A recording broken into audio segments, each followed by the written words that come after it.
አንጀቱ የተጣበቀውን ድሃ አያጥግበው። ከዛስ እዚህናና በወርቅ ዕቃ ሙላው። መጀመሪያ ግን እዛ የወደቀውን ድሃ፣ እዛ አንጀቱ የተጣበቀውን ምስኪን፣ እዛ የወደቀውን ጉሮሮና ትናጋው የተጣበቀበትን ድሃ አርካው። ከዛስ እዚህናና የፈለግከውን አድርግ፣ አሸብርቀው፣ አስጊጠው፣ አሳምረው፣ ሰንግለው። መጀመሪያ ግን እዛ ያለውን ድሃ አትርገጥ። ያንን ረስተህ አትምጣ። እንደውም ይቀጥልና ምን ይላል መሰላችሁ? ለድሃው ጠብታ ታክል ቀዝቃዛ ውሃ እንኳን ሳትሰጠው የወርቅ ጽዋን ስጦታ አድርገህ ለእግዚአብሔር ታመጣለታለህ። አካሉን የሚሸፍንበትን እራፊ ጨርቅ ለድሃ ወገን ነፍገኸው መንበሩን በወርቅ ግምጫ ጨርቅ ታስጌጠዋለህ። እንዲህ በማድረግ አምላክህን በስጦታ ትሸነግለዋለህ ይላል። ያኛው በውሃ ጥም ተቃጥሏል። እዚህ የወርቅ ጽዋ ብታመጣ እግዚአብሔርን ልትሸነግለው ነው ብሎ ይገስጻቸዋል። ያኛው እራፊ ጨርቅ አጥቷል። እዚህ ሐር ጨርቅ ብታመጣ ማንን ልታስቀና ነው ይላል። መጀመሪያ ያኛውን አትርገጠው። መጀመሪያ ያኛውን አትናቀው። መጀመሪያ ያኛውን አትርሳው። እዚያ ዚናና በፈለከው መልኩ አስጊጠው ይላል። እንደውም እንዲህ ይላል ከአነሳው ነጥብ ጋር አብሮ መሄድ የክርስቶስ አካል ጨርቅ አጥቶ በብርድ እየተጠበሰ በመንገድ ዳር ወድቆ የወገን ያለህ እያለ አንተ የቤተ ክርስቲያን አምዶች በወርቅ በመለበጥ ጌታን ደስ የምታሰኝ ይመስላል ይላል። እዛ የወደቀው የክርስቶስ አካል ነው፣ እኔ ነኝ የሚለው። ያኛውም የክርስቶስ ሥጋ ነው፣ እዚህ ያለውም የክርስቶስ ሥጋ ነው። ያኛው አካሉ ነው፣ ይሄም አካሉ ነው።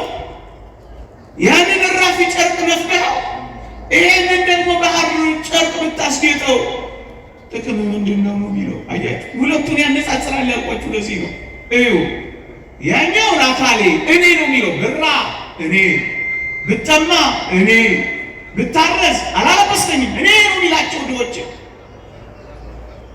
እዚህ ያለው ሥጋዬ አያችሁ፣ ያም ሥጋው ይሄም ሥጋው። ያኛውን አራብተው ይሄንን አሙቀው እንዴት ይሆናል ነው የሚላቸው ወገኖች። አያችሁ፣ ያኛውን የተረሳውን መቅደስ እንዳደረሰውና እንዳንተው ነው ሊቁ ቅዱስ ዮሐንስ አፈወርቅ የሚነግረው። እስኪ እኔና እናንተን ትንሽ በዚህ ቃል የምር እንፈታተሽ። ክርስቲያኖች አይደለን እንግዲህ? እዩ ክርስቲያኖች፣ እስኪ ድግሶቻችንን ፈትሿቸው። እስኪ በዓላቶቻችንን ፈትሿቸው። እስኪ የሞት አይነት ድግሶቻችንን ይዋቸው። እስኪ የሰርግ በዓላቶቻችንን ይዋቸው። እንደ ክርስቲያን በቤተ ክርስቲያን ያሉ በዓላቶቻችንን እንኳን እስኪ ተመልክቷቸው። እስኪ የምር እንፈታተሽ። ክርስቶስ ይገኝበታል፣ እግዚአብሔር ይጠራበታል። የፊት ወንበር የሚለቀቀው ለክርስቶስ ነው ወገኖቼ። እስኪ የምር እንነጋገር። የእግዚአብሔር ቃል እንዲህ ይላል፣ ግብዣ ባደረክ ጊዜ ድሆችንና ጉንድሾችን፣ አንካሶችን፣ ዕውሮችንን ጥራ፣ የሚመልሱት ብድራት የላቸውምና ብፁዕ ትሆናለህ፣ በጻድቃን ትንሣኤ ይመለስልሃልና ይላል። ድግሶቻችን የፊት ወንበሩ ለማን ነው የሚለቀቀው? እውነትን እንነጋገር ከተባለ እንካ በንካ አይደል ነገሩ። ድሆች ይጠራሉ፣ ድሆች የፊት ወንበር ይለቀቅላቸዋል። ጉንድሾችና ምስኪኖች ከእፍታው ይወጣላቸዋል። ዋናው ማዕድ ለእነዚህ ድሆች ይሰጣል። እስኪ የምር እንነጋገር። በዓላቶቻችን፣ ድግሶቻችን፣ ሙት ዓመቶቻችን፣ ዝክሮቻችን እስኪ የምር እንነጋገር። ክርስቶስ ይገኝበታል ወይ? እውነት እንነጋገር። ክርስቶስ በዘበኛ አልተባረረም። ብዙ እኮ ድግሶቻችን ዘበኛ አላቸው፣ ድሆች የሚባረሩበት። አሁን ክርስቶስ ይገኝበታል እንል ነው። ይቅርታ ላሳዝናችሁ ፈልጌ አይደለም፣ ግን እውነት መነጋገር አለብን። ድሆች ላይ በር አይዘጋም። አሁን ለክርስቶስ የተከፈተ በር አለ። ለድሆች በርና ልብ በተዘጋ ቁጥር እመኑኝ ለክርስቶስ በርና ልብ ተዘግቶበታል። ምክንያቱም እኔ ነው አሚላቸው እንዴ አንተያየም፣ እንተዋወቃለን። ድሆች እኮ ያሉት ፀሐይ ላይ ነው። ዘመዶቻችን ወገኖቻችን እንካ ነው ያልኳችሁ የሚጠሩን እነሱ የፊት ወንበር ላይ አሸብርቀዋል። አይጠሩ ማለት አይደለም። ወንጌልም እንደሱ አይደለም። ዋና ተጠሪዎቹ ግን ተረስተዋል። ድንጋይ ላይ ተጥለዋል። አይናችንን ያያሉ፣ እጆቻችንን ይመለከታሉ። በመልመጥመጥ አልቀዋል። በይሉኝታ ተጠብሰዋል። ጠራራ ፀሐይ ላይ በጋለ ድንጋይ ላይ አስቀምጠናቸዋል። ማን ነው እሱ? ክርስቶስ ነው። ሌላ ማን ነው? ተባሯል ስላችሁ ዙፋን ላይ ያስቀመጠንን ጌታ ድንጋይ ላይ ካስቀመጥነው እኮ ከርመናል። ማዞር ብሎ ያያቸዋል። ድግሶቻችን ለእነሱ ቦታ የለንም፣ ቦታ የለም። ከዋናው ማዕድ ተገፍትረዋል። እፍታው ተትቶ ይቅርታ አድርጉልኝ ለቋንቋዬ ሶፍት የተቀላቀለበት አሁንም ደግሜ እላለሁ ይቅርታ አድርጉልኝ የተጋጠ አጥንት እንኳን ሳይቀር ወርውረንላቸዋል። ለውሻችን የማናደርገውን እንኳ ለድሆች አንዳንዶቻችን፣ ሁላችንም አይደለንም፣ አንዳንዶቻችን ማድረግ ጀምረናል። ክርስቶስ እንደዚህ ይጣልለታል? ለእንስሳ የማይደረገውን ክብር ይነፈገዋል እንዴ? ከፈለጋችሁ ማየት ትችላላችሁ። በየሆቴሎች ትርፍራፊዎች እንኳን ማግኘት ድሆች አቅቷቸዋል። በእርግጠኝነት ልንገራችሁ ትርፍራፊዎች እንኳን እየተሸጡ በጋራ እየገዙ ለመብላት አቅም አጥተዋል።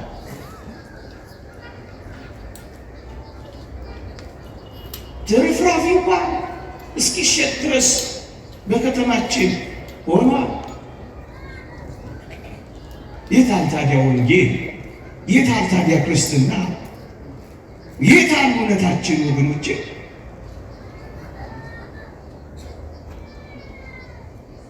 እንዲህ ይላል ሊቁ ዮሐንስ አፈወርቅ፣ አንተ ከተገቢው በላይ ትመገባለህ፣ ክርስቶስ ግን የሚያስፈልገውን እንኳን አልበላም ይላል። እንዲህ ባሉ የጾም ወራቶች እውነት እንነጋገር ከተባለ እንኳን በጾም ወራቶች በሌሎችም ወራቶች ከተገቢው በላይ መብላታችንን እያወቅን 3 ቀንና በዛ ያለ ቀን ረዋቸው የሚያድሩ ሰዎች እንዳሉ አልናውቅ? ያውቃሉ። ምግብ ከበላን 3 ቀናችን ነው የሚሉ ሰዎች እኮ እንሰማለን። ግንስ በርካታ ክርስቲያኖች አሉ እሰይ ጠግበህ ብላ ግን ትንሽ ብታካፍል ምን አለበት? አንተ ከተገቢው በላይ ትመገባለህ። ምናልባትም ቁንጣን ሊያሰቃይ ይችላል። ምናልባትም ማታ ጨርስ እየተባባለን ለሰው እንዲተርፍ እንኳን አድርገን አይደለም እናቀርበው። ትሪው ሙልጭ ብሎ እስኪያልቅ ድረስ እንጋደላለን። ድሆችስ የሚያስፈልጋቸው ደረቅ ዳቦ እንኳን የሚሰጣቸው የለም። ወገኖቼ ለምን ጾም እንደምንጾም ታውቃላችሁ? መራብን እኮ እንድናውቅ ነው። የጾም አንዱ ጥቅሙ በመጾማችን ምክንያት መራብን እንድንለማመድ ነው። የተራበች ሰውነት ደግሞ ለሚራብ ትራራለች። የጾም ማዕከሉ ምን ይመስላችኋል? ክርስቶስን ለማገልገል መራብ። ጠዋት የምትራቡት ከሰዓት ልናጠራቅመው እኮ አይደለም፣ ልንሰጠው ነው። በቃ የኛ አይደለም። አንተ ከተገቢው በላይ ትመገባለህ፣ ክርስቶስ ግን የሚያስፈልገውን እንኳን አላገኘም። አንተ የተለያዩ ኬኮችን ትበላለህ፣ እርሱ ግን የደረቀ ቁራሽ ዳቦ እንኳን አልበላም። አንተ የተጣራ የወይን ጠጅን ትጠጣለህ፣ ነገር ግን እርሱ ቀዝቃዛ ኩባያ ውሃ እንኳን ነፍገኸዋል። አንተ በለሰለሰና በተለበጠ አልጋ ላይ ትተኛለህ፣ ነገር ግን እርሱ በውጭ ሆኖ በቁር ያልቃል። አንተ ለክርስቶስ የሆኑትን ገንዘቦች ሁሉ ጨርሰህ ወስደሃል። ምዕመናን እግዚአብሔር ያሳያችሁ፣ ልዑል ያመልክታችሁ። እቺን ከተማችንን ተመልከቷ። እዚህ ሜክሲኮ መሄድ ትችላላችሁ። ቤንዚን የሚስቡ ማስቲሽ እያሸተቱ ናላቸው የዞረ ሕፃናት አታገኙ። ወደዚያ ወደ ጊዮርጊስ ወጣ በሉ፣ ተደርድረው የምታገኟቸው ምግብ ፍለጋ ራሳቸውን ለመቸርቸር የቆሙ ሲል ምስኪኖች ስንት ናቸው? ግን የሁሉ ማይበር አለ።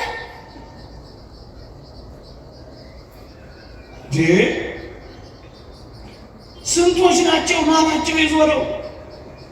ስንቱ ለምንድን ነው ብላችሁ ጠይቋቸው። ብርድ ስለበረደን ነው ይሏቸዋል። ለምንድን ነው ማስቲሽ የምትስቡት በሏቸው። ስለጠየቋቸው እኔ ሲርበን ያስረሳናል ይሏቸዋል። እኛ በማጥገብ ባናስረሳቸው እነሱ በተለያዩ ነገሮች ለጥቂት ጊዜ ይረሱና ለመጨረሻ ጊዜ ያሸልባሉ። እባቸው ሂዱ። የታለች ወንጌል? የታለች ክርስትና? ወንጌል ምንድን ነው? ጉባኤ ተሰብስቦ መስማት ነው። አንዳንዴ ያሳፍራል። የጉባኤቶቻችን ድምቀት የሚሆኑ ዲኮሬሽኖቻችን እንኳን ናቸው የብዙ 100 ሺህ ብሮች። እግዚአብሔርን ሲያይዋዝ ልከኛና የተመጠነ ሕይወት አለ።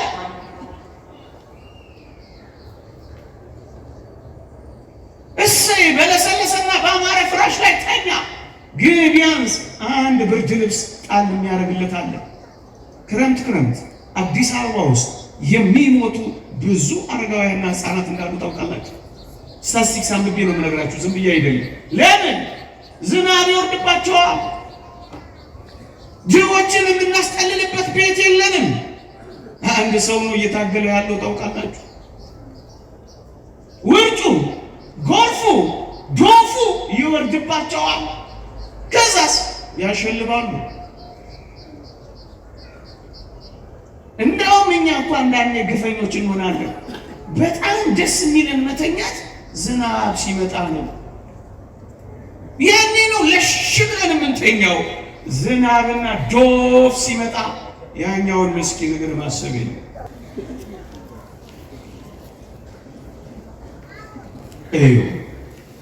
አንተ የክርስቶስን ገንዘቦች ሁሉ ሙልጭ አድርገህ ጨርሰህ ወስደሃል ነው የሚለው ሊቁ።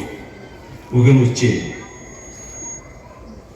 እዚህ አስታውሳለሁ ከጥቂት ዓመታት በፊት የአስኮ መስመር ሲሰራ የሆኑ ሕፃናት አገኘውና ይፈነድቃሉ። ክረምት ነው።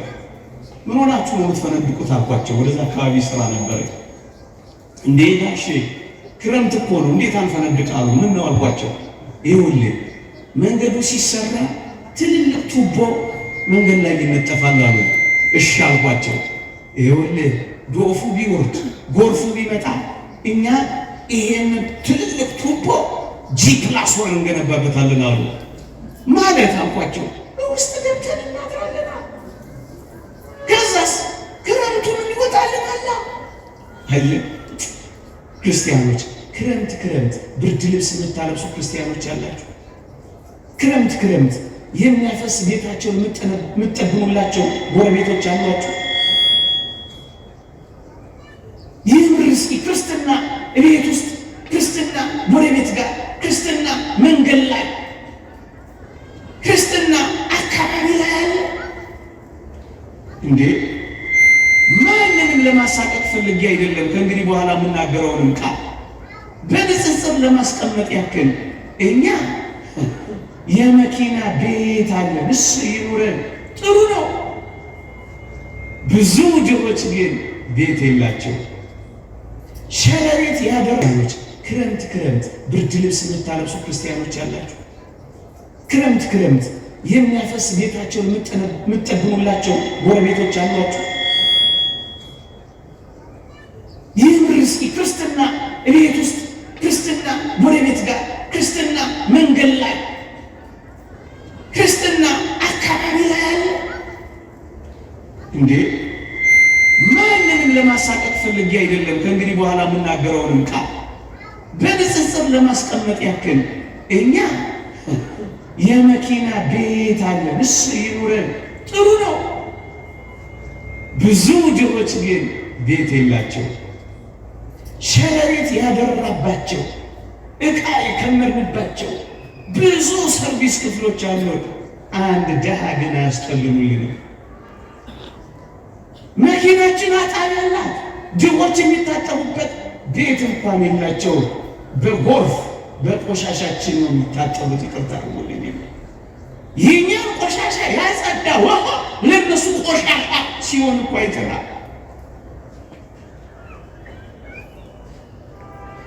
እሰይ ይኑረን። ግን ደግሞ ድሃውን እንዴት እንረሳለን?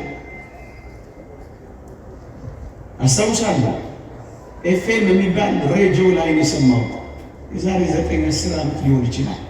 እዚህ እስጢፋኖስ አንዲት እህት ክፍለ ሀገር የምትኖር አንድ አጥማቂ የሚባል ነበርና እዛ 3 ሕፃናት አሏት። ታማሚ ናት። ልትጠመቅ ትመጣለች እና እዛ ሰነባብታ መጠመቅ ፈልጋ ትመጣለች። ስትመጣ ማረፊያ ታጣለች። 3 ሕፃናት ተሸክማለች። ታጠባለች፣ ግን ታማሚ ነች። አባ ከናሚ ላታጣች። የምታርፍበት መጠለያ የለም። መጠለያዎቻችን ተነፍጓታል። በጣም ብዙ ክርስቲያኖች አሉ። አንድ እንኳን የሚያስጠጋት አልነበረ። ከፍለው እንኳን የሚያሳድራት ሰው ታጣለች። ለምና ቢቸግራት እዛው አንዱ ጥግባት ሆንና መጠመቅ ትጀምራለች። ከጥቂት ቀናት በኋላ አንድ ልጇን እዛ እስጢፋኖስ ጀርባ ወንዝ አለ ጅብ በላባት። ግን እኮ ብዙ ክርስቲያኖች አሉ። አቤት ሚያስቀድሱ ሚጸልይ ክርስትና ልጅ እንዲያው ላሳቅቃችሁ ላስጨንቃችሁ ፈልጌ አይደለም። የምር ግን ማሰብ አለብን።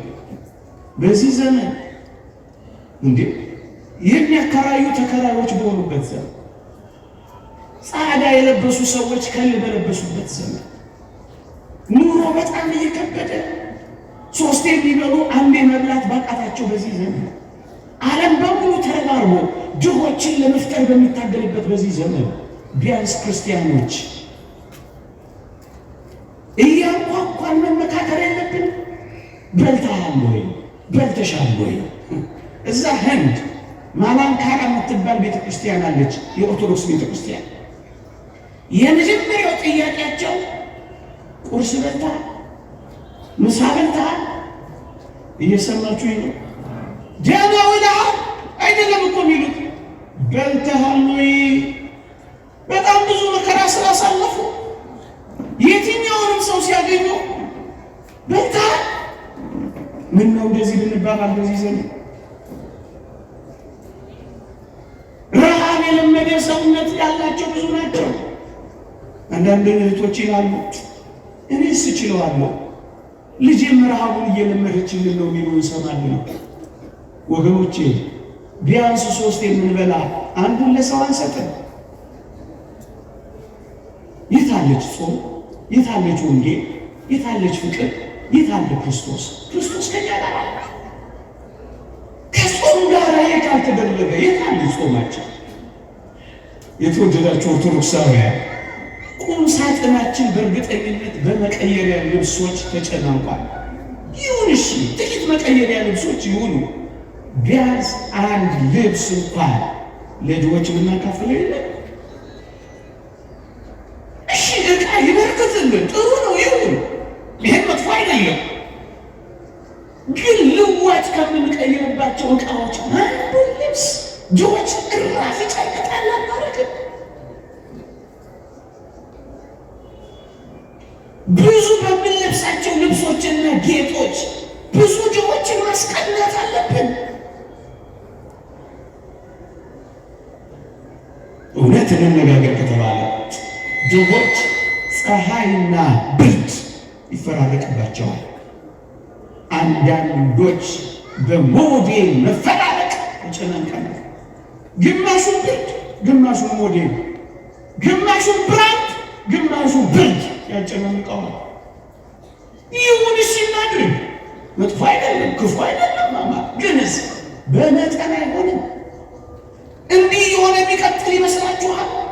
ድሆች በተራቡ ምስኪኖች በተጨነቁ ቁጥር ምን ሊሆን እንደሚችል አታውቁ ወገኖቼ። እውነትን እንነጋገር ከተባለ ብዙዎቻችንን የሚወክል አይደለም። አሁን ማወራው አንዳንዶቻችን በአንድ የማዕድ ሰዓት 3 ማዕድ ሁሉ አለን።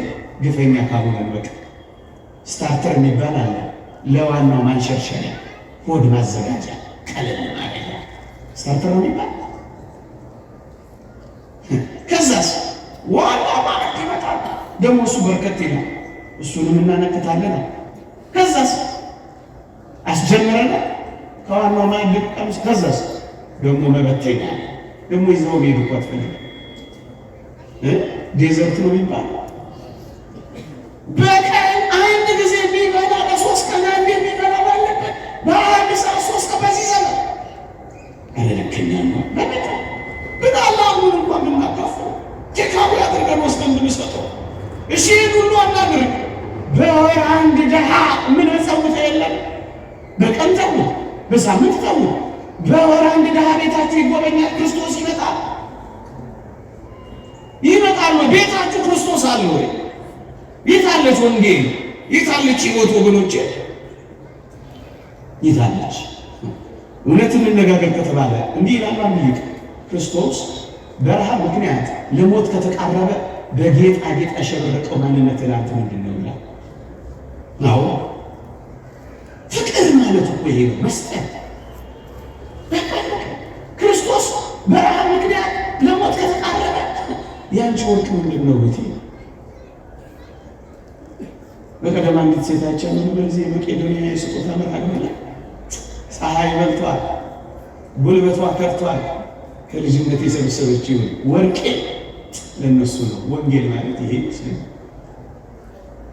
ድሆችን በወርቅ ማስቀናት ይገባል። በረሃብ ለሞት ምክንያት በረሃብ ከተቃለ እነዚህን ጧፎች ግን ትንሽ ደቂቃ ልታጠፏቸው ትችላላችሁ ከቻላችሁ። ባትለምዱ ጥሩ ነው። ጉባኤ አይደለም፣ የእግዚአብሔር ቃል አይደለም፣ ይከበር አይደለም። ይልቅ የእግዚአብሔር ቃል በልባችን እንዲበራና እንዲነጥጥ ደቂቃ ልትቀድለት። የግድ ማብራት ካለባችሁ ደግሞ ወጣ ብላችሁ አንድ ጥግ ይዛችሁ አብረታችሁ መሄድ ካለባችሁ ስለት ካለባችሁ አላውቅም፣ እሱን ዝርዝሩ ትንሽ ደቂቃ ብቻ ለእግዚአብሔር ቃል እንዲነድ ፈቃዳችሁ ነው። ከቻላችሁ ካልቻላችሁ አብሮ ግን አይመስለኝም። ከቻላችሁ እንዲህ ይላል የእግዚአብሔር ቃል አንደኛ ጢሞቴዎስ መልእክት ምዕራፍ 2 ቁጥር 8 እግዚአብሔርን እንፈራለን ለሚሉት ሴቶች እንደሚገባ መልካም በማድረግ እንጂ በሹሩባና በወርቅ ወይም በዕንቁ ወይም ዋጋው እጅግ በከበረ ልብስ አይሸለሙ ይላል መጽሐፍ ቅዱስ። ልድገመው ጮክ ብዬ ላምበው። እግዚአብሔርን እንፈራለን ለሚሉ ሴቶች እንደሚገባ መልካም በማድረግ እንጂ በሹሩባና በወርቅ ወይም በዕንቁ ወይም ዋጋው እጅግ በከበረ ልብስ አይሸለሙ። ይህ የክርስቲያኖች ጌጥ ምንድን ነው? መልካም ማድረግ፣ እንግዳ መቀበል፣ ድሆችን ማብላት፣ ማጠጣት፣ ማጥገብ። እናንተ እህቶቼ በጣም ውብ መሆን ትፈልጋላችሁ? ድሆችን የሚያበላ ማህበር መስሉት። የጥንቷ ቤተክርስቲያን ምን ታሪክ እንደነበር ታውቃላችሁ? በሳምንት ማለዳ ማለዳ እሁድ እሁድ ማለት ነው በሰንበት ቅዳሴ ያስቀድሱና ለድሆች ገንዘብ ስብሰባ ይደረግ ነበር። ልድገመው፣ የገንዘብ መዋጮ ነበረ። ለማን የሚከፋፈል? ለድሆች። ቅዱስ ጳውሎስ የቆሮንቶስን ቤተክርስቲያን የገሰጸው ለምን ይመስላችኋል? ይህን መልእክት ጽፍላችሁ የማመሰግናችሁ አይደለም ያለው ለምን ይመስላችኋል? ድሆችን ስለረሳችሁ ነው የሚላቸው። ድሆችን የረሳ ወንጌል ምንድን ነው? ድሆችን የረሳ ሕይወት ምንድን ነው? ይልቁኑ ማጌጥ ማሸብረቅ ከፈለጋችሁ መልካም አድርጉ። በተለይ እንዲህ ባለው ዘመን ይቅርታ አድርጉልኝ፣ በሚመጡትም ዘመናት ምግብ የሚመግቡ ማዕከላት የሉንም። ኦርቶዶክሳውያን ልብ ካላችሁ የምግብ መመገቢያ ማዕከላት ክፈቷ። በጣም ብዙ አይደለም። 10 ሰው ከረሃብ ከታደጋችሁ አይበቃ። አንድ ሰው አንድ ጓደኛ የሚራብ ጓደኛ ካፈራ በቂ። መልካም በማድረግ እንጂ በእንቁ በወርቅ ብታጌጥ ጥቅም ምንድን ነው የሚለው? ክርስቶስን ታስቀናዋለህ በዚህ በትሩፋት ታጌጡ ዘንድ እወዳለሁ ነው የሚለው። መልካም በማድረግ ጌጣችሁ፣ ውበታችሁ፣ ጀምግባታችሁ፣ ሽልማታችሁ፣ ማይረጋችሁ መልካም ማድረግ ይሁን። መልካም ማድረግ ይሁን። ይህ እግዚአብሔር ቃል ነው። ምንም የማንሸቃቀጠው ክርስቶስ የሚገኘው በዚህ ውስጥ ነው። አድራሻው ልንገራችሁ። የክርስቶስ እዚያ ውስጥ ነው ያለው። ክርስቶስ የሚገኘው እዚህ ውስጥ ነው። በዚህ ዘመን ልባችን እንክፈት። ግድ የለም እየተወቃቀስን አንክረን። እኛ ብቻ ስራችንን እንስራ። እያንኳኳ በር የተዘጋባቸውን በራቸውን እናናፍስና እናውርሳቸው። ማካፈል ወንጌል ማካፈልን አትርሱ ብቻ የምትለው ወገኖች፣ ለማካፈል ተዘጋጁ። በዚህ ጽኑ ጊዜ፣ ነገ በሚመጡ ከባድ ጊዜ ዓለም በክፋት እየባሰ ነው የሚሄደው። እመኑኝ፣ እኔ ተመኝቼ አይደለም። ማስራቡን ግን ይቀጥላል አለ። ኑሮ ማክበዱን ግን ይቀጥላል። በእነዚህ ጊዜያት ለመተሳሰብ እንዘጋጅ ለማለት ነው እንዲህ ያለ ትምህርት ማንሳት የፈለኩ። ለነገ እንዘጋጅ። ይሄንን የምናደርገው ግን የምርጭ ስንጨክን ነው። ክርስቶስን አድራሻው ድሆች ጋር ነው። በቃ ይሄንን በአንድ ምሳሌ ባስረዳ የበለጠ ጠቃሚ ነው። በሞቴ ስሙ አባ ቢሾይ በነበረበት ዘመን እግዚአብሔር ለአባ ቢሾይ እንዲህ አለ፣ ለሕዝቡ ንገር፣ በታላቁ ተራራ ላይ ይገለጣሉ፣ ሕዝቡ ሁሉ ያዩኛል፣ እኔም ሕዝቤን እባርካለሁ። አባ ቢሾይ ለሕዝብ ንገር አለው። አባ ቢሾይም ደስ አለው፣ ለሕዝቡም ነገረ። አምላካችን እግዚአብሔር በተራራው ላይ ይታያል፣ በማለዳ ሰንበት ከቅዳሴ በኋላ እዛ እንገናኝ ብሎ አወጀ። ይገርማችኋል ክርስቲያኖች፣ ዕለተ ሰንበት እስኪመጣ ምዕመናን ተቁረጠነጡ፣ ጓጉ። አንዳንዶቹ ቀን አልደርስ አለ፣ ቀንና ሌሊቱን አይናቸው አፍጥጦ እግዚአብሔርን ለማየት ቋመጡ። መጣ ሰንበቱ። ከቅዳሴ በኋላ ሁሉም ወደ ተራራው መጉረፍ ጀመረ። ወደ ተራራው ከመሄዳቸው ግርጌ የተራራው ግርጌ ግን አንድ ምስኪን ጉንድሽ ሰው ተቀምጦ ምንም መሄድ መንቀሳቀስ የማይችል ሰው ቁጭ ብሎ ምጽዋት ይጠይቃል። ስጡኝ ይላል፣ አብሩኝ ይላል፣ አጠጡኝ ይላል።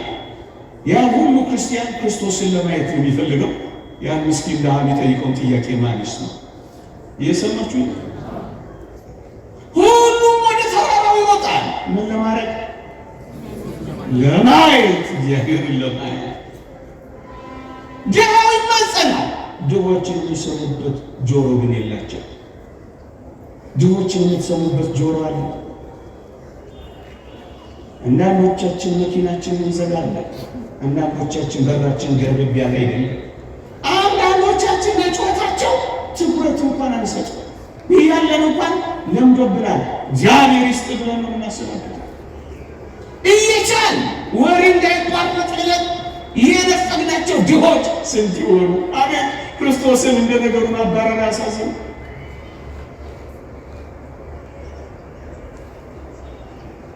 ሁሉም ወደ ተራራው እየተንደረደረ ወጣላችሁ። እውነተኛ ታሪክ ነው የምነግራችሁ።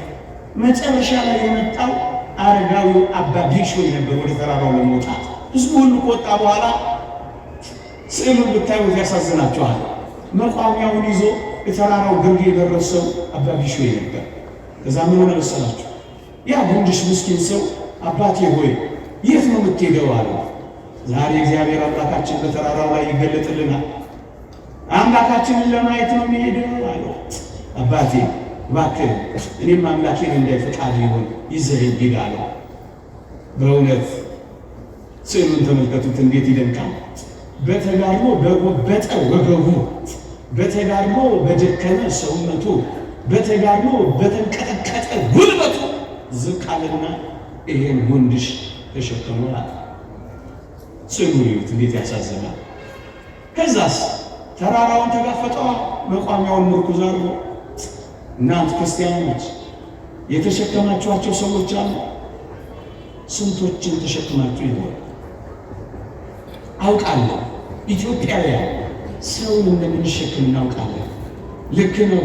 ወላጆቻችሁን የተሸከማችሁ ወጣቶች ታድላችሁ። የጎደላቸውን የምትሞሉላቸው የተሸከማችኋቸው ያልሰለቻችኋቸው ታድላችሁ። ባሎቻችሁን የተሸከማችሁ ሚስቶች ምንም ስለሌላችሁ ያልተዋችኋቸው ታድላችሁ። ልጆቻችሁን የተሸከማችሁ ወላጆች ታድላችሁ። አንዳንዶች ፊት የሚነሱ አሉ። አላመጣሽ ውጪ የሚሉ ስንቶች እዚያ የሊቢያ በረሃ የበላቸው ስንቶች አሉ። ምንም ስለማያመጡ የተባረሩ ፊት የተነሱ የተገለመጡ አንዳንዶች ሊኖሩ ይችላሉ። ኢትዮጵያውያንን በብዙ አይመለከትም። ግን ትሸከማላችሁ ሆይ ወንድሞቻችሁን ትሸከማላችሁ። ዛሬ ሊያጣ ይችላል፣ ነገ ያገኛል። አሁን ግን እሸከመዋለሁ ብላችሁ ብዙ ነገር ሆኖ ነበር ምናምን እያላችሁ ማትመጻደቁ እህቶቻችሁን የተሸከማችሁ ዘመዶቻችሁን አቤት ታድላችሁ። ያጡትን የነጡትን እውቀት ኖሯቸው እዚህ ግባ የማይባል ይሄ ዓለም እውቀት እንደሌላቸው የጣላቸውን የተሸከማችሁ አባቢሽ ወይ ተመልከቱ። የጎበጣችሁ ካላችሁ ምንም አልጎደለባችሁ። ክርስቶስን አይታችሁታል። ክርስቶስን አግኝታችሁታል።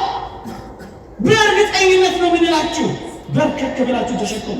ሰራተኞቻችሁን ትሸከማላችሁ።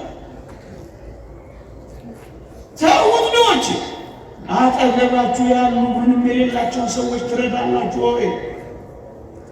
ትሸከማላችሁ ወይ? አንዳችሁ ለአንዳችሁ ሸክም ነው የምትሆኑት። አንዳችሁ ለአንዳችሁ መሸከም ነው የምትችሉ። ኢትዮጵያውያን ይልቁንም ክርስቲያን ኦርቶዶክሳውያን ግድ የላችሁ እንሸካከም። ዘመን ማለት አይደለም፣ ብዙ አይደለም፣ አጭር ነው። 3 ምግብ የመጣው በአንድ ጊዜ በቀን 3 የበላው በ3 ቀን አንዴ የበላው እመኑኝ እየኖርን ነው። የላመ የበላው የጣመ የጠጣው አሸር ባሸር የበላው እመኑኝ እየኖርን ነው። ምንም ለውጥ የለው። ሁሉም ይረሳል። አሻራው ጥሎ እንደማል መርከብ ነው። በጣም ይረሳል። ቅድም የበላችሁ ጣፋጭ ነገር ትዝታ እንኳን ይረሳል። እናንተ አጭር ነው፣ በጣም አጭር ነው።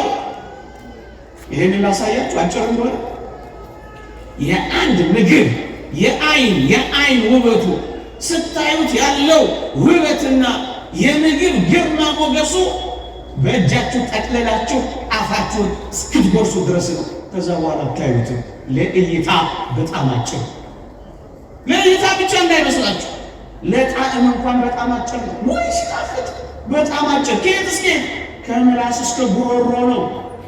ላጭሩ እኮ ነው መከራ እየበላን ያለ ነው። ምን ይተመጣ ቆርሰን የምናጎርስ ቀደን የምናለብስ። ይቺ ግን የዘላለም ናት፣ አጭር አይደለችም። አጭር አይደለችም በፍጹም። አባቢሽ ወይ ተሸክሞ ኖረት ኢትዮጵያውያን እንደሚሸክሙ እናውቃለን። በቅርቡ የሰማሁትን ታሪክ ልንገራችሁ። አንድ ወላጅ አባት ነው ለልጆቹ ምሳሳን ጥቅጥቅ አድርጎ ይሰጣል። ቋጥሮ ይልካቸዋል አባት። እሱስ የሚበላው ስለሌለ ባዶ ምሳሳን ይዞ መስሪያ ቤት ይልላቸዋል። ከዛስ ምሳሳ ሲደርሱ ሌሎቹን ከፈት ሲያረቡ አውቋሉ በፌስታል ምሳሳውን ይዝና በመካከላቸው ይወራደዳል። ምን ለማለት ይዣለሁ እኮ ቀላል ማረጋችሁ ይሄ እየሰማችሁ እኔ ትንሽ ቆይቼ ነው የምበላው። ግን ምንድነው ባዶ ልጆቹን ያጠቃል። እሱስ ይራባ። ይሄ ነው ወሸ አንዳንዱ ማታ ለሚጠጡበት ለሚያጌጡበት ወገኖች አታጊጡ አትዋቡ። ግን እያልኩ አይደለም፣ እግዚአብሔር በሚያውቀው። ግንስ በመጠን አይሆን። ለጥፍር የሚወጣው ወጪ እንዴት ይደንቃል! ለሚቀጠል ፀጉር የሚወጣው ወጪ ኢንቨስት የሚደረገው ፋብሪካ ይመስላል። አንዳንዶች ጋር ምን ነው ግፋ ራሳቸውን ማኖር ያልቻሉ ብዙዎች ባሉበት ክርስቲያኖች ምን ሊያደርጉ ይገባል? አንዳንዶች አንገስጽም።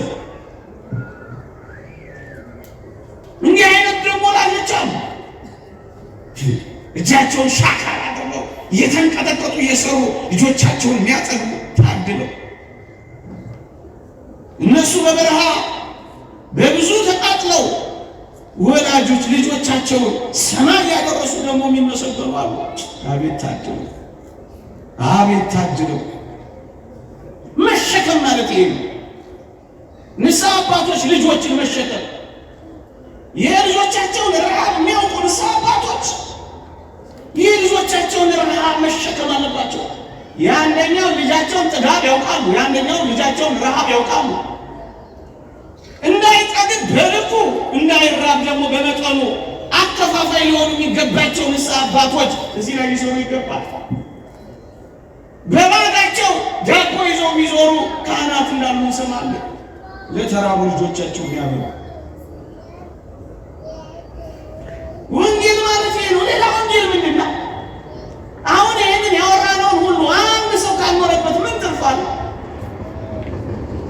የጆሮ ቀለብ ሳይሆን የህይወት ቀለብ እንዲሆን እኮ ነው ወንጌል የሚዘረጋው። ተግባር ክርስቶስ የሚገኘው አባ ቢሾይ ተሸከመውና ወጣ። ከዛስ ክርስቶስ ሊጠበቅ የለ እየሰማችሁ ቢጠበቅ የለ ሊታይ የተናፈቀው ቀረ ዘገየ። አባ ቢሾይ ምን ነው የነገርከን እውነት አይደለም? ኧረ ጌታዬ ቃል ገብቶልኛል። በሕይወቴ ሁሉ አንድ ቀን እንኳን ሊቀር ዘግይቶብኝም አያውቅም። በትክክል ያናገረኝ እገለጥልሃለሁ ነው ያለኝ። ትንሽ ጠበቁት፣ አሁንም አልመጣም። ምዕመናን ተቁነጠነጡ፣ ትዕግስታቸው። ከዚያስ ድምፅ ሰማ። አባ ቢሾይ ምን የሚል? ልጄ ቢሾይ አቤት። ተገልጬልሃለሁ እኮ እንዴት አለ ተሸክመኝ አይደል? ምን ተሸክመኛል? እናንተ ነው የተሸከምኩት። ታዲያ ምንድን ነው? ለካ ተሸክሞት ወጥቷል። እየሰማችሁ የክርስቶስ አድራሻ ወንድሾች፣ የክርስቶስ አድራሻ የተራቡ፣ የክርስቶስ አድራሻ የተጠሙ፣ የክርስቶስ አድራሻ በር የሌላቸው መጠለያ ያጡ እናንተ ኦርቶዶክሳውያን ክርስቶስን ማግኘት ከፈለጋችሁ በድሃ ወይም በእንግዳ ሰው ታገኙታላችሁ። ልትገሙ የክርስቶስን አድራሻ ልንገራችሁ። በድሆች ወይም በእንግዳ ሰዎች ውስጥ ክርስቶስን ታገኙታላችሁ።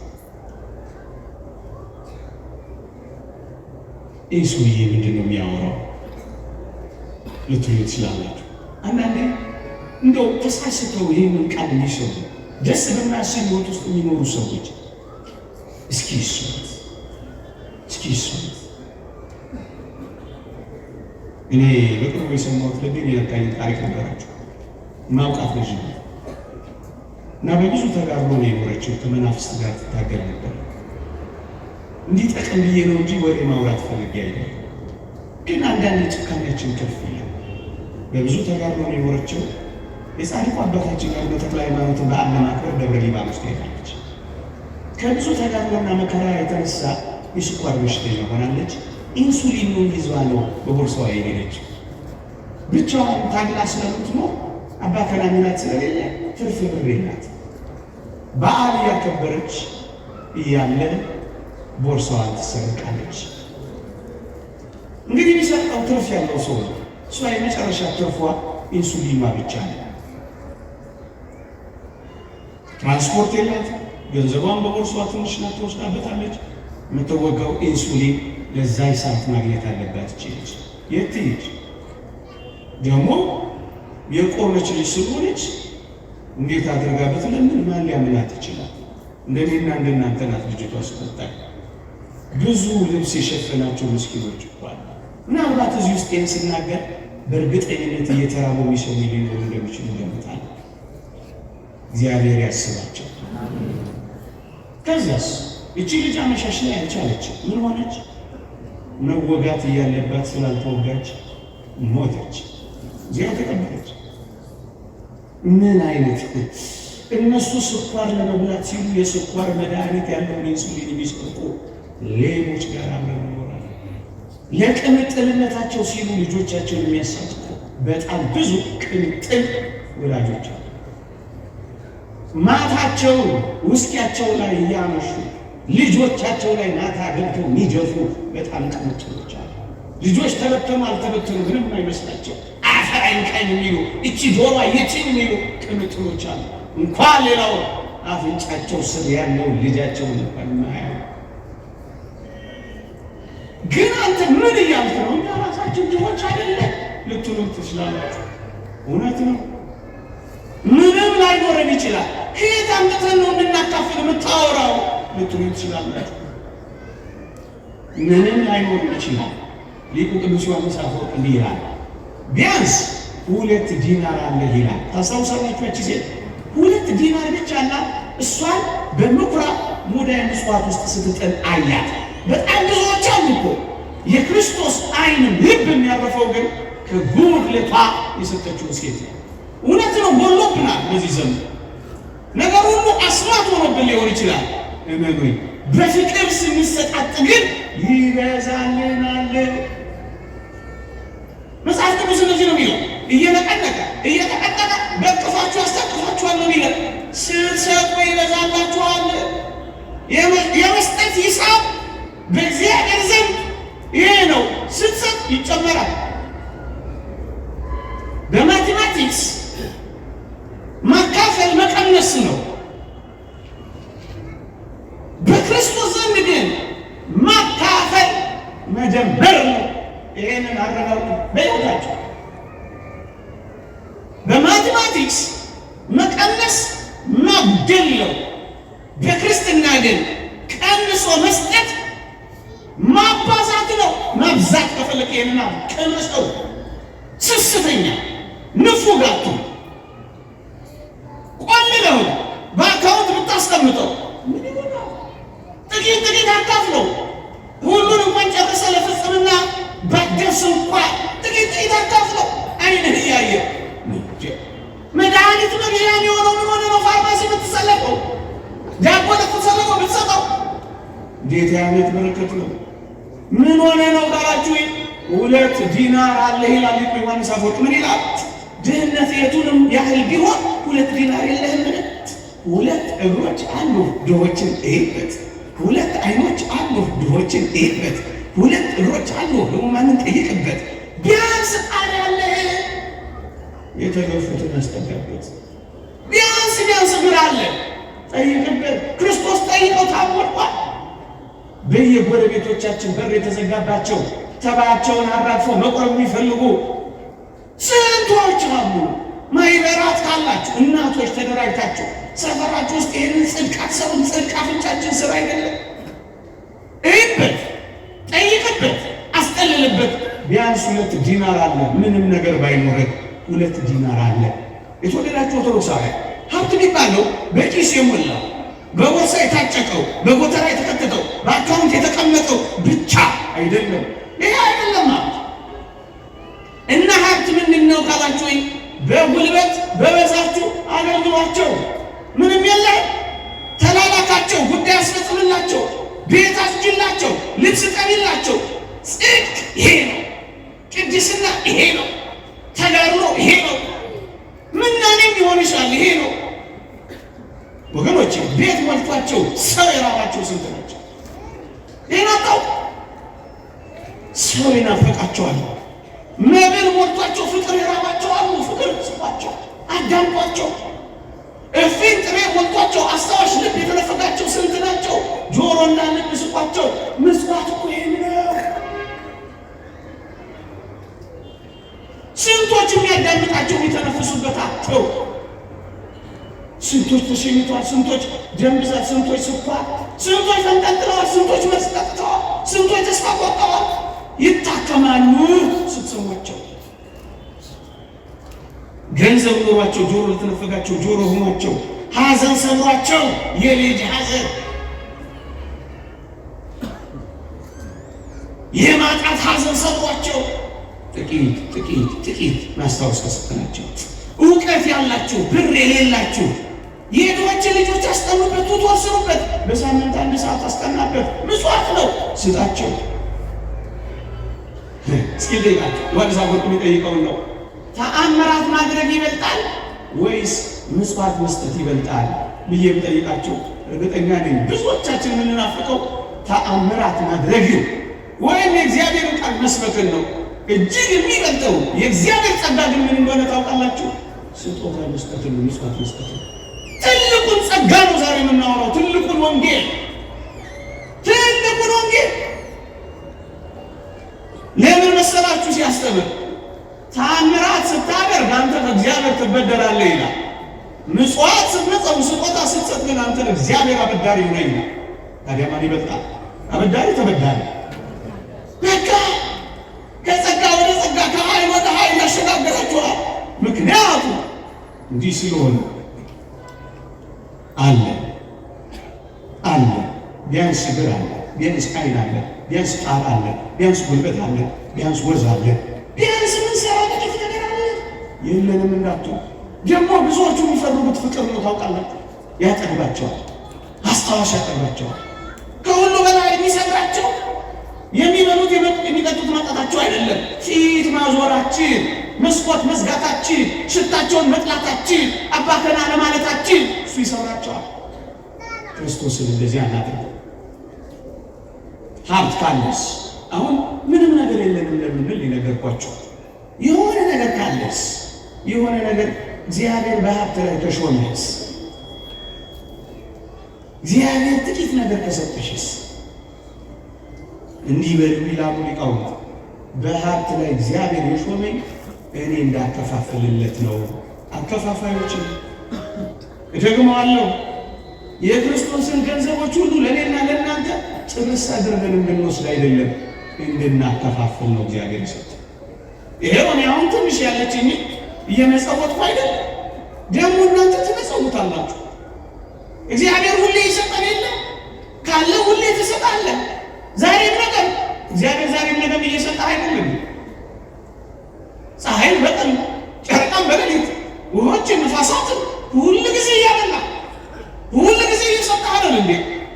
አንተም እንደ እግዚአብሔር እንድትሆን ሁሉ ጊዜ እንደውም ከፍ እናድርገው ሀሳቡ። የኔ የምንለው ነገር እንኳን ምድር ላይ የኔ የምንለው የብቻችን ነገር እንኳን የለም። ፀሐይ ታላላቅ ጸጋዎችን ፀሐይን የኔ የሚላት ማን? ጨረቃንስ የኔ ልትሏት ትችላላችሁ? የኔ አይደለች። የምር ክርስቲያን መሆን ስትፈልጉ ያላችሁ ሀብት የጋራችን ይሆናል፣ የሁላችን። ያንተ ኪስ የኔ ይሆናል። ረሃቤን ታስታግስልኛለህ፣ ጥሜን ታረካልኛለህ፣ መንገላታቴን ታስቆምልኛለህ፣ እራፊ ጨርቅ ትጥልልኛለህ። ብዙ አይደለም፣ የጋራችን ይሆናል። ታላላቅ ጸጋዎችን የኛ ብንል ከሆነ ታናናሾቹ የኛ ማድረግ ላይ ነው የምንሰራው። ግሮች እንዲህ በል ይላል ማር ይስሐቅ። እንደው ግሩም ቃል ይናገራል። በዝናብ ያበቀለው በፀሐይ ያበሰለው የእግዚአብሔር ገንዘብ ነው ብለህ በትህትና መጽውተው ይላል። የኔ አይደለም የማን ነው? እንዳልተቀበለ ሰው የምትመካው አንተ ማን ነው ይላል ክቡር የሚሆን ሐዋርያ ጳውሎስ። ብዙዎቻችን ፉሮችና ተመኪዎች ሆነ የሆነ ነገር ስለሰጠን እግዚአብሔር ባለቤቱን ሁሉ ረሳ። የእግዚአብሔር ቃል እንዲህ ይላል፣ በልብስ ጌጥ አትታበይ፣ በከበርክበትም ወራት ራስን አታኩራ ይላል። ትዕቢተኞች ሆን ስናገኝ፣ ኩሮች ሆን፣ ተመጻዳቂዎች ሆን፣ ሌላ ድግር ራሳችን እንፈጠር። መድኃኒት የሚገዛላቸው ያጡ ስንት ናቸው? መታከም እየቻሉ ያልታከሙና የሞቱ ስንት ናቸው? ስንቱን ማውራት እንችላለን። የሚፈታ ችግር የተወሳሰረባቸው ስንት ናቸው? ገንዘብ ብዙ እንዲሰራ ነበር የተሰጠው፣ ግን ለራሳቸው ብቻ አጠራቀሙ። ሶስተኛ የመጨረሻው ምክሬ ለዚች ምሽት፣ ሀብትህን በጣም ትፈልገዋለህ፣ ንብረትህን በጣም ትወደዋለህ፣ ገንዘብን በጣም ትወዳለህ። እንግዲያውስ አንድ ምክር ልምከርህ ይላል አንድ ሊቅ። እኔ ገንዘብን በጣም የምትወዱ እጃችሁን አውጡ ብላችሁ ደስ ይለኝ ነበር፣ ግን አንዳንዶቻችሁ ያው ጉባኤ ስለሆነ ቤተክርስቲያን ስለሆነ አትወዱም ማለት ለምን ልፈትናችሁ? እጅ አውጡ ብዬ ምን በወጣኝ እናንተን ፈተና ልፈትን? የፈተና ጣቢያ አረጋዎች ቤት ጥያቄ ጠየቅ ግን ምክሩን ብቻ እናስተላልፍ። ሊቃውንቱ ምን ይላሉ? ገንዘብህን በጣም ከወደድከው ሀብትህን በጣም ከፈለግከው ይላሉ በድሆች ሆድ ውስጥ አድርግና ወደ ሰማይ ላከው። እየሰማችሁ ወዴት ላከው? በጣም የምትወዱት ከሆነ የድሆችን ከርስ መባ አድርጎ የሚቀበላት ስጦታ መባ ምጽዋት ናትና በድሆች ሆድ ውስጥ ወደ እግዚአብሔር ወደ ሰማይ ላከው። በጣም ትወዱታላችሁ አጣችሁ። በጣም ትወዱታላችሁ ገንዘባችሁ። በጣም ያስፈልጋችኋል ንብረታችሁ። ወደ ሰማይ ላከው። እየሰማችሁ ወዴት ላኳት? ፈቃደኞች ናቸው። ወደ ሰማይ። በዚህ በምድር ላይ ብታስቀምጡት ብልና ዝገት ይበላዋል። እውነት ሐሰት? በዚያ ግን ብልና ዝገት አይበላው። እውነት ሐሰት? በዚህ ብታስቀምጡት ሌቦችን ይስባል። አጥሩን ጥሰው ግድግዳ ምሰው ግንብ አፍርሰው ጉድጓድ ቆፍረው ይሰርቁታል። እውነት ሐሰት? በዚያ ግን የሚደረመስ ግንብ የለም። በዚያ ግን የሚቆፈር ጉድጓድ የለም። በዚያ ግን የሚዘለል አጥር የለም። የሚበልጠው ቦታ ምን በሉት? ላኩ። በጣም ትወዱታላችሁ። እዛ ይጠብቃችኋል ላኩ። የምር መነጋገር ላይመስላችሁ ይችላል። ተረት የሚመስላችሁም ሊኖር ይችላል። ግን የተረጋገጠ እውነት ነው የምንነግራችሁ። የምንጨምረው ቲዎሪ የምናገኘው ፍልስፍና የለንም። ባንክ ከማስቀመጥ በላይ ድሆች እርቃን ላይ አስቀምጡት። አክሲዮን ከመግዛት በላይ ድሆች ሆድ ውስጥ አድርጋችሁ ላኩት። የት ይጠብቃችኋል? የት? እስኪ ልጠይቃችሁ። መጽሐፍ ቅዱስ ላይ አልዓዛርና ነዌ የሚባሉ ባለጸጎች በዚህ በሉቃስ ወንጌል ምዕራፍ 16 ላይ እንዳሉ ታውቃላችሁ አይደል? ተመራችኋል አይደል? እስኪ ልጠይቃችሁ፣ በሞት ልጠይቃችሁ። መጽሐፍ ቅዱስ እንዲህ ይላል ባጭሩ፣ አልዓዛርን ሞተ፣ መላእክትም በአብርሃም እቅፍ ወሰዱት ይላል። ወዴት? ወደ ሰማይ። እሺ፣ አልዓዛርን ሞተ፣ ከዛስ መላእክትም ወደ አብርሃም እቅፍ ምን አሉ? ስለ ባለጸጋው ሲናገር ምን ይላል መሰላችሁ? አካፍሎ አያውቅም። አልዓዛር አፍንጫው ስር ተመልክቶት አይቶት አያውቅ። ከዛ ምን ሆነ መሰላችሁ? ስለ ባለጸጋው ሲናገር ባለጸግነት በራሱ የሚነቀፍ ነገር አይደለም። አደራ ስወጣ ጥቂት ባለጸጎች መጣችሁ አንገቴን እንዳታምጣኝ። ባለጸግነትን አይደለም የምንነቅፈው፣ ንፉግ ባለጸግነትን ነው የምንነቅፈው። እየሰማችሁ ነው? ቃለ ማካፈልን ነው የምንወቅሰው። ስለ ባለጸጋው ሲናገር መጽሐፍ ቅዱስ ምን ይላል መሰላችሁ? ባለጸጋው ግን ሞተ ካለ በኋላ ተቀበረ ይላል። ሰምታችሁኛል? እስኪ ጠይቃችሁ፣ እንደ አልዓዛር ሞት ትፈልጋላችሁ? እንደ ነዌ እንደ ባለጸጋው? ጮክ ብላችሁ ንገሩ። የምራችሁን ነው? አልዓዛር እኮ በደዌ ነው ዘመኑን የጨረሰው። ሰምታችሁኛል? አልዓዛር እኮ ዘመኑን በድህነት ነው የጨረሰው። እንደ አልዓዛር ወይስ እንደ ነዌ? ምን ነው ድምጻችሁ ሳሳ? ድሃ እኮ ነው። ይሁን እንደ አልዓዛር እንዴ? ውሾች ቁስሉን ሲልሱለት የሚያባረርበት እኮ ጉልበት አልነበረው። እንደ አልዓዛር እንደ ነዌ? የምራችሁን ነው? ተው ረደና ናችሁ። አልዓዛር እኮ የሚጠጋበት ቤት የሚበላበት ምግብ የለውም እኮ። እንደ አልዓዛር እንደ ነዌ? የምራችሁን ነው? እኔ እየተደነኩ ነው በዚህ ምሽት። ለምንድን ነው ግን እንደዚህ የመረጣችሁት? ለምን? ከድህነት ጋር ደዌ፣ ከደዌነት ጋር መተው፣ ከመተው ጋር ቁስል። አስተማሚዎቹና ተንከባካቢዎቹ እኮ ውሾች ናቸው። የአልዓዛር እንደ አልዓዛር ወይስ እንደ ነዌ? የምራችሁን ነው? ለምን? ምን አንዲት ቃል ያሸነፈቻችሁ በእርግጠኝነት ምን የምትል? አልዓዛር ሞተ፣ መላእክት በአብርሃም እቅፍ። ፍጻሜውን አይታችኋል? ፍጻሜ ጅማሬ። እንግዲህ ያው ሰርታችሁን ወደ ሰማይ ላኳ። በአመፃ ገንዘብ ለራሳችሁ ወዳጆችን አብጁ፣ በሰማይ ይቀበሏችኋል። እየሰማችሁኝ? እቅፋቸው ውስጥ ትገባላችሁ። መልአከ ብርሃን የመጨረሻ ንግግር መልአከ ብርሃን ሰላማ የሚባሉ ኢትዮጵያ ውስጥ ይኖሩ ነበር አሉ በጥንቱ ዘመን። እና ምን ያደርጋሉ መሰላችሁ? ዋና ስራቸው መመጽወት መስጠት ነው፣ ስጦታ ነው ዋና ስራቸው። እየሰማችሁ ከዛ ያዩዋቸው ሰዎች ምን አሏቸው መሰላችሁ? አንተ መልአከ ብርሃን አሉ እንደዚህ ሀብትህን የምትበትነው ገንዘብህን እንዴት ብትጠላው ነው አትወደው አሏቸው። ባትፈልገው ነው እንደዚህ የምትበትነው አሏቸው። መልአከ ብርሃን ምን ብለው መለሱ አሉ? እኔ ልጆቼን ኋላ ወደ ምን ሄድበት ሀብቴንና ንብረቴን አስቀድሜ ብልከው ወደድኩት ወይስ ጠላሁት አሏቸዋል። ወደድኩት ወይስ ጠላሁት? ወደድኩት ወይስ ጠላሁት? ኋላ ወደ ምን ሄድበት አስቀድሞ መላክ ጥሩ ነው ጥሩ አይደለም? ሀብታችሁን ከፈለጋችሁ ንብረታችሁን ከፈለጋችሁ አስቀድማችሁ በድሆች እርቃን ላይ በድሆች ሆድ ውስጥ አስቀድማችሁ ወዴት ላኩት? ወዴት ላኩት? ይልቁን በዚህ ዘመን አደራ ብዙ እየተወቃቀስ ብዙ እየተወጋገዝ እየኖር ሊሆን ይችላል። እውነት ነው፣ ሁሉ ነገር ከብዷል። አንድ ነገር በማድረግ ግን አንዳችን ለአንዳችን ማቅለል ይገባል። እንተሳሰብ። ይቆያል።